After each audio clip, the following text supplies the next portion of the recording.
El libro Ni víctima ni heroína tiene 4 autoras y ellas tratan de entender a Keiko Fujimori a través de testimonios, cartas y un análisis académico. El libro empieza con una introducción de Keiko cuando se lanzó como candidata a la presidencia del 2011, saliendo por las calles de Lima con la canción El ritmo del chino. También nos cuenta de una hija obediente que fue básicamente empujada a la política nacional por su padre Alberto Fujimori, y que ella básicamente fue la que se encargó, por así decirlo, en apagar la luz y cerrar la puerta de Palacio de Gobierno cuando su padre renuncia a la presidencia desde Japón. El libro menciona la primera foto familiar en Palacio de Gobierno, tras la victoria de Fujimori en 1990. Keiko por esa época ya era una adolescente, terminando su secundaria en el Colegio Recoleta.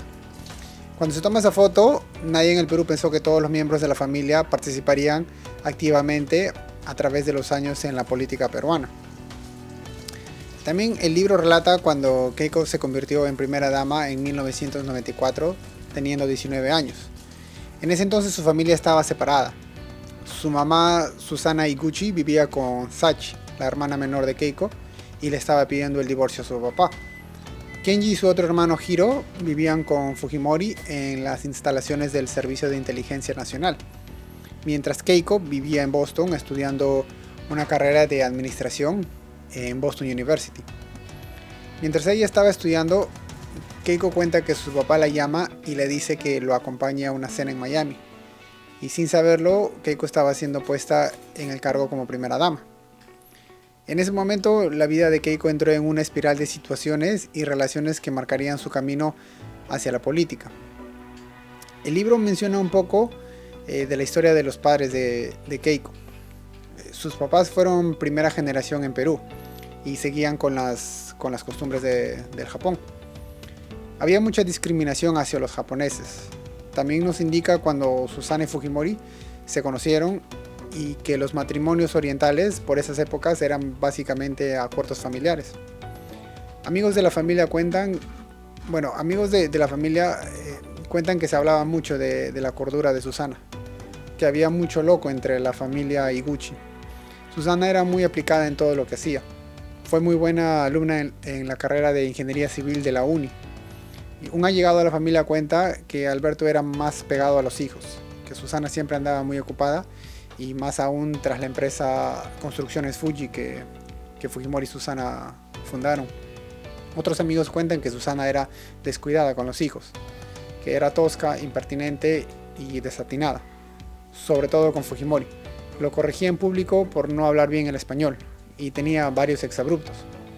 Un confidente de Palacio de Gobierno cuenta que Hiro le contó que su mamá le golpeó de pequeño, tanto que tuvo que encerrarse en el baño y no dejaba de llorar. Su mamá entró sin control y le rapó el pelo. Keiko como hermana mayor se encargaba de los hermanos y era como un amortiguador entre los hermanos y los arranques de su mamá. El problema de la familia comienza ya en Palacio, cuando su mamá denuncia a las hermanas de Fujimori. Susana explica que ella no podía callar al ver la corrupción. Era de unas donaciones de ropa que llegaba del Japón, que sumaban a más de 80 millones de dólares. Desde un comienzo que Keiko fue puesto en el cargo de primera dama, hubo un enfrentamiento público con su mamá. No solo era reemplazarla, sino hacerlo ignorando las denuncias que había presentado contra su papá. Defensores de Alberto cuentan que esto fue un ataque de celos de Susana, porque ella pensó que Fujimori la pondría en un cargo importante en el gobierno, o que ella tendría control de algo más importante. Pero Fujimori le cierra la puerta y le da esa confianza a sus hermanas. Mientras sus papás ventilaban cada vez más sus trapos sucios ante la prensa, Keiko atravesaba su recta final de su vida escolar. Fujimori termina sacando a Susana de primera dama y la pone a Keiko en ese cargo. Años después, Susana sale como congresista en el 2000 y estaba en primera fila denunciando a Fujimori tras los Vladivideos. Y así es como cerró el círculo que abrió en el 92 tras las primeras denuncias. Como consecuencia de la caída del gobierno, su hija Keiko también cayó. Recién en el 2002 Susana relató los detalles de sus acusaciones. Dijo que Fujimori la había secuestrado, torturado y enumeró 500 sesiones de tortura. Muchos años después, Susana prefería no hablar del tema. Luego, el libro nos cuenta sobre el rol de primera dama. Los amigos de Keiko en Boston la recuerdan no tan exigente consigo misma, que por momentos era muy suelta y que no hacía sentir que fuera la hija de un presidente. Era más de perfil bajo. Y ya en Palacio se le escucha a Keiko quejarse diciendo que ella tenía sus patas en Boston, que quería quedarse y que era feliz, pero que ahora tenía que cumplir el rol de primera dama. Ya por 1996, los amigos de Keiko vieron un cambio y que era una persona más responsable y que ya no era la misma persona de antes. Con el rol de primera dama, Keiko iba y venía al Perú. Tenía una agenda que cumplir. Entró en un mundo de problemas entre sus padres y además algunos la tildaban de villana y usurpadora. No solo era cumplir la agenda oficial, visitas oficiales con presidentes, reyes, lideresas, sino todos los protocolos, los peinados, los vestidos y la rigidez absoluta a los 19 años. Tampoco ayudaba algunas torpezas de Fujimori. Un episodio fue cuando fueron a la sede de la National Geographic Society en Washington junto con Hillary Clinton, donde se exponía a la momia Juanita. Fujimori, queriendo hacerse el gracioso, comparó a Keiko con la momia Juanita. Hillary se quedó en silencio sin saber cómo responder. Mientras esto pasaba, su mamá se lanza de alcalde de Lima y seguía denunciando los negocios de las hermanas de Fujimori. Junto con la prensa también denunciaba los viajes millonarios al extranjero de familiares de Fujimori. El asesor en sombra, Vladimiro Montesinos, empezaba a ser cuestionado por graves actos de represión y corrupción. Como primera dama, Keiko decide crear su propia institución benéfica, la Fundación Peruana Cardioinfantil, donde conoce a Ana Hertz de Vega, una figura que termina siendo muy importante en la vida de Keiko.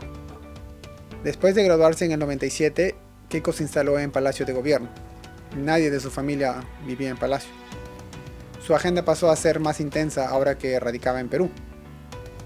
Y en ese momento le preguntaron de la reelección de su papá, y ella responde diciendo que como hija prefiere que su papá no se lance, pero como ciudadana piensa que sería mejor que continúe su labor.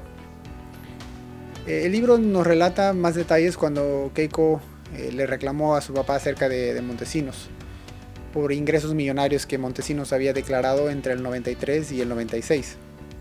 Y Fujimori le responde diciendo que esa plata él ya se lo había ganado antes de su gobierno y que ya había hablado con él sobre ese tema.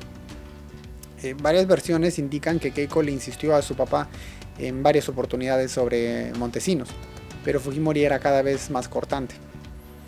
Finalizando los 90, salen varias acusaciones a Montesinos y testimonios de narcotraficantes que lo involucraban a Vladimiro directamente. El libro también nos cuenta un poco cómo Montesinos ayudó a Fujimori al comienzo de su campaña, con unos problemas tributarios que Fujimori tenía. También se empieza a cuestionar acerca de los pagos de estudios de los hijos de Fujimori.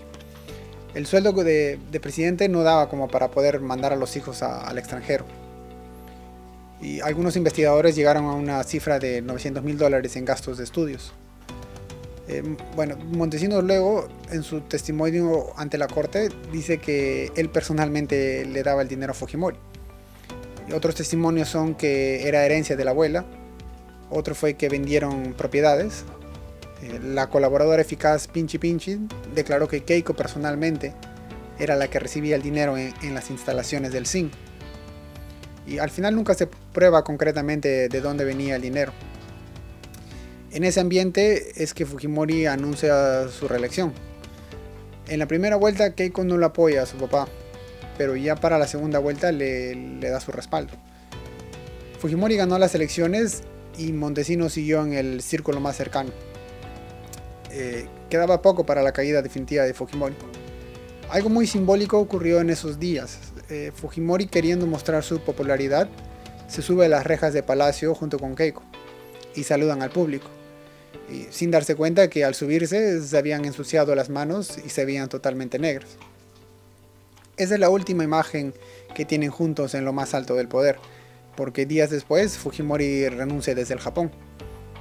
El libro también nos cuenta un poco sobre Ana Vega, la voluntaria que Keiko conoció cuando creó la Fundación para Niños. Rápidamente formaron un lazo muy fuerte. Keiko era la hija que Ana nunca tuvo, y para Keiko era un apoyo incondicional cuando estaba pasando el mal momento con su mamá. Keiko tenía una buena relación con todas las voluntarias, y todas quedaron sorprendidas tras la renuncia de Fujimori. Keiko recibe una llamada de su papá diciéndole que no va a regresar al Perú, y ella le responde diciendo que ella sí se quedaría, porque alguien tiene que defender lo bueno que se ha hecho. Un testigo de ese día cuenta cómo lo vivieron. Keiko les contó llorando y Palacio parecía una tumba. Con Fujimori fugado, todo era una desgracia. Keiko tuvo que recoger las cosas de su papá y luego en el gran comedor agradecer a todo el personal, explicando lo que ella enfrentaría en nombre del presidente. Y Ana Vega se quedó con Keiko en todo momento, ganándose el apodo de Nana. Se convirtió en la asesora más cercana a Keiko, y se dice que la mujer política que hoy vive en Keiko fue en cierta forma creada por Ana Vega. Y la historia se vuelve a repetir, algo muy similar a lo que ocurrió con Fujimori y Montesinos. Y Ana Vega siempre le fue fiel a Keiko. La acompañaría a la cárcel en 2018 junto a otros miembros de su equipo tras las investigaciones por lavado de activos. 5 años después de la renuncia de Fujimori, Keiko recibe una llamada de su papá diciendo que estaba sobrevolando el Pacífico en rumbo a Chile. Y por ese entonces Keiko estaba estudiando su maestría en Nueva York. Trabajaba en una subsidiaria de General Motors y su matrimonio con Mark Vito le había traído la estabilidad familiar que le hizo falta en Palacio. Para Fujimori el viaje a Chile tenía como propósito dirigir desde allí la campaña electoral que llevaría al Fujimorismo al poder en el 2006. Keiko nuevamente se sintió en el deber de poner en pausa toda ilusión personal para ayudar a su papá. Al regresar al Perú, Keiko aceptó la invitación de Alianza por el Futuro, que era una agrupación que tenía miembros fujimoristas del partido Cambio 90. Keiko les dijo en las afueras del Jurado Nacional de Elecciones, donde inscribiría la candidatura de Fujimori, que ella estaba ahí para liderar el Fujimorismo. Pero tras la captura de Fujimori, estos planes no se concretan.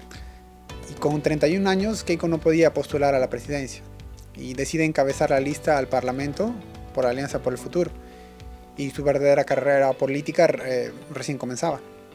En el 2006, Keiko se convirtió en la congresista más votada de la historia del Perú.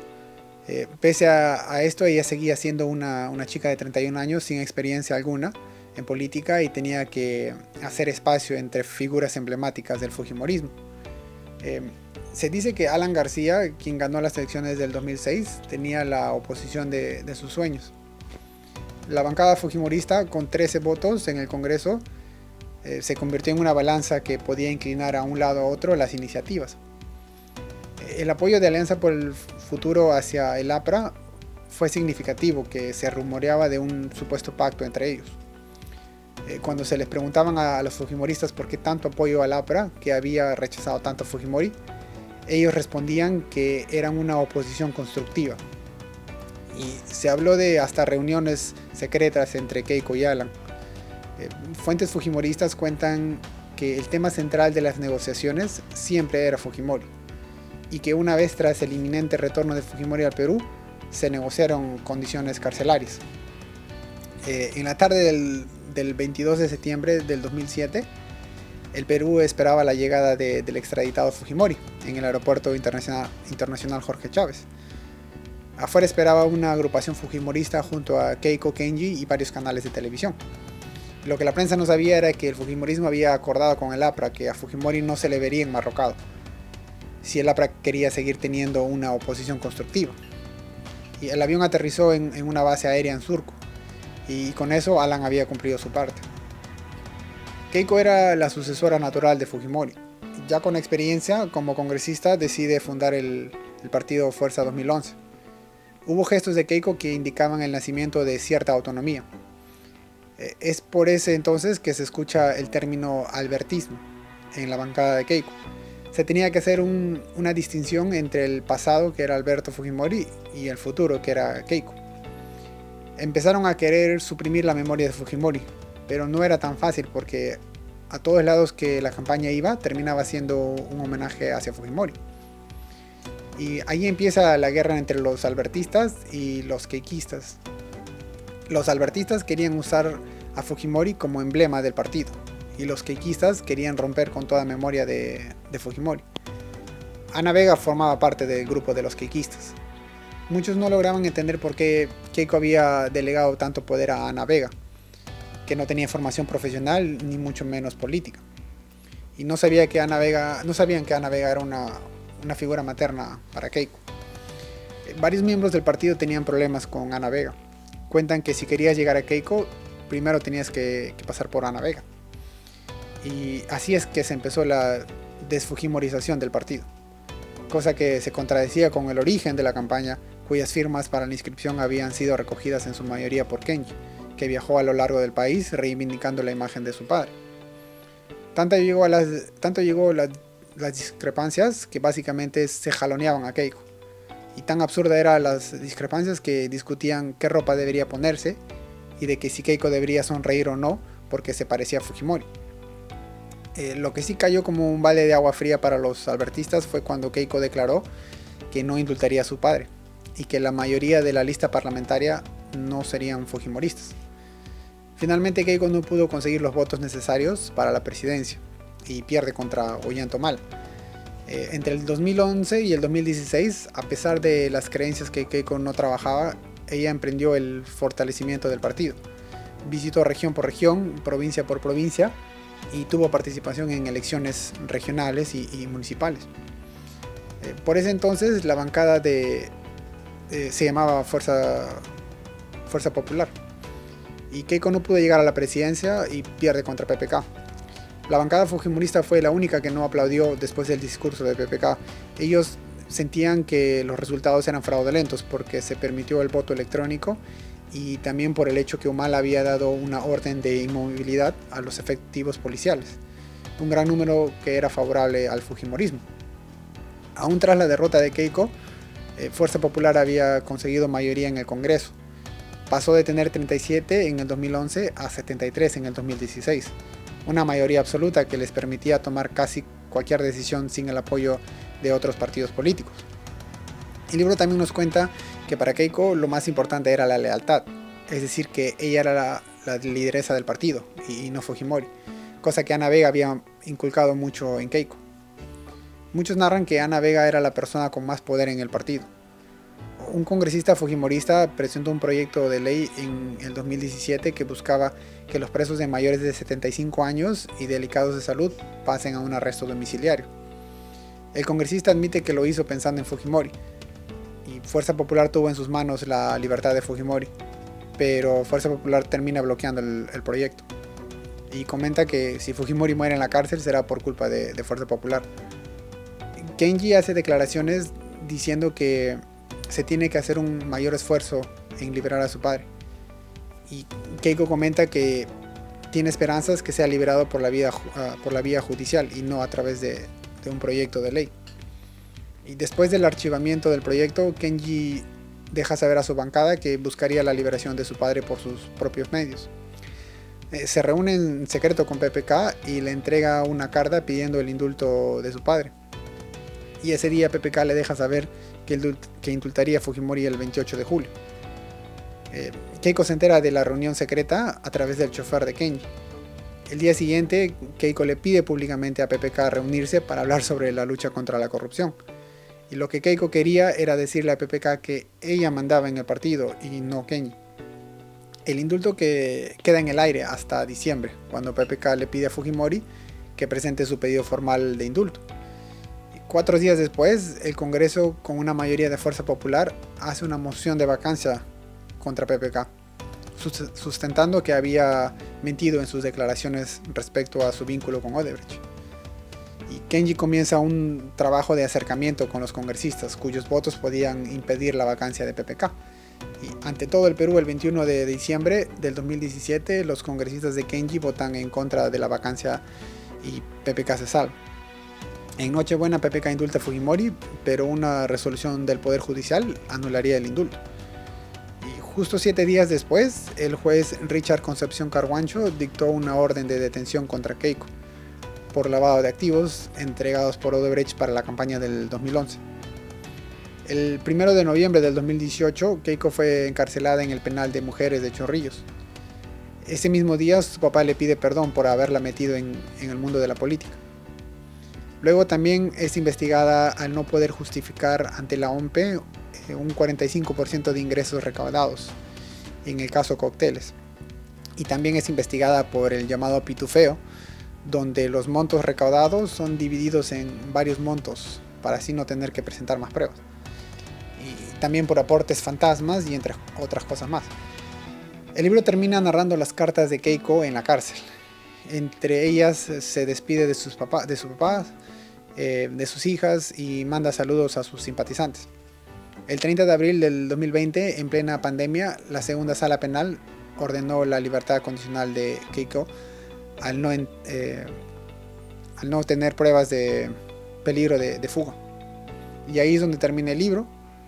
Y esto no es para dar una opinión personal, pero todo lo que he narrado es estrictamente del libro.